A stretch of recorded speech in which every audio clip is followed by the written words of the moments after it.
రక్షణ యెహోవాది, నీ ప్రజల మీదికి నీ ఆశీర్వాదము వచ్చునుగాక. నేనే యెహోవాను, నేను తప్ప వేరొక రక్షకుడు లేడు అని చెప్పబడిన రీతిగా ఆయన తప్ప ఈ లోకములో ఎవరూ మనలను రక్షించలేరు.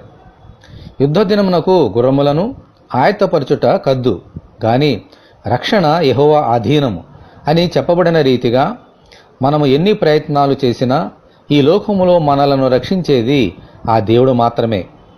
తన ప్రజలైన ఇజ్రాయేలీయులకు ఆయన చేసిన వాగ్దానములను మనకు కూడా కలుగుజేయుటకై మన ప్రభువైన యేసుక్రీస్తు ఈ లోకములో అవతరించారు. మన ప్రభువైన యేసుక్రీస్తు ద్వారానే మనకు రక్షణ, ఆశీర్వాదం. అందుచేత ఆయననే నమ్ముకొని సింహాసనాసీనుడైన మన దేవునికిని గొర్రెపిల్లకును మా రక్షణకే స్తోత్రమని మహాశబ్దముతో ఎలుగెత్తి చెప్ప బద్ధులమై ఉన్నాం.